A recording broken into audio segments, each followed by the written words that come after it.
আল্লাহ তাআলা মোহাব্বত বান্দাকেই তো আল্লাহ মোহাব্বতের দরজা খুলে ডাকেন। ইব্রাহিম নবীর মেরাজ দিলেন আগুনের মধ্যে নিয়া।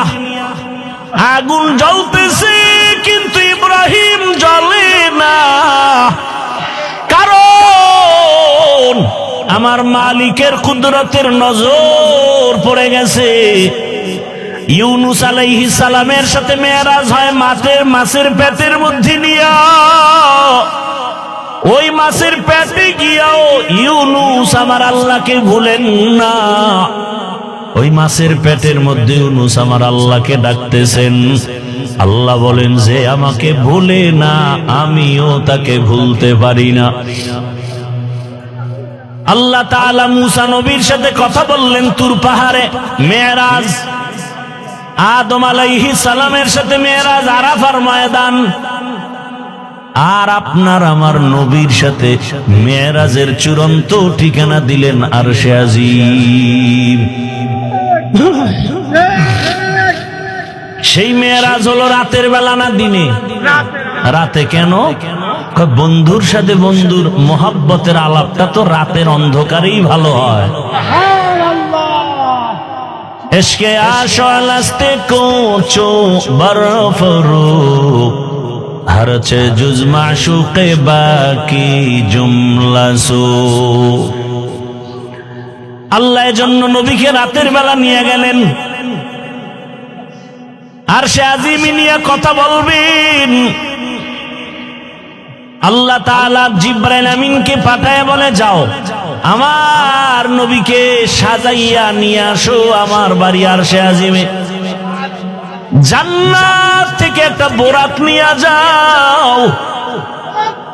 জান্নাত থেকে একটা বোরাক সুন্দর করে সাজাইয়া রহমতের নবীর ঘরের দরজায় নিয়ে হাজির হয়ে যাও। হোয়া হুকুম জিবরাইল কো यूं शिताब बुराक एक जन्नत से कर इंतखाब सजा उसको ज़ेवर से तू ताब पा फिर उसको तू काबा में लेकर के जा।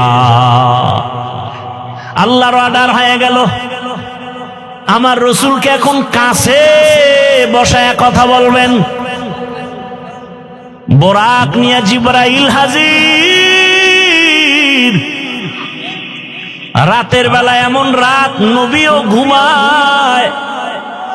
মক্কা নগরীর পাশে হাতিমে কাবা।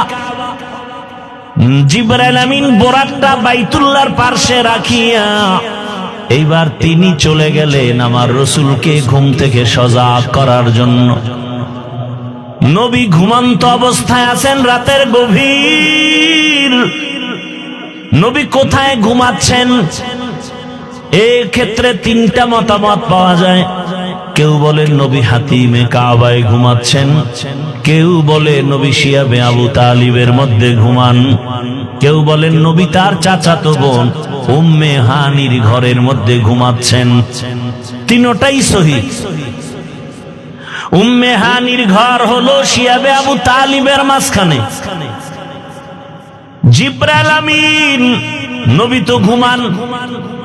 ঘরের উপর থেকে ছাদ ছিদ্র করে জিবরাইল ঢুকলেন।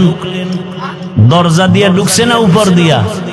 ছাদ ছিদ্র করে মাঝখান দিয়া ঢুকলেন। জিবরাইল আমিনের 600 নূরের পাখা।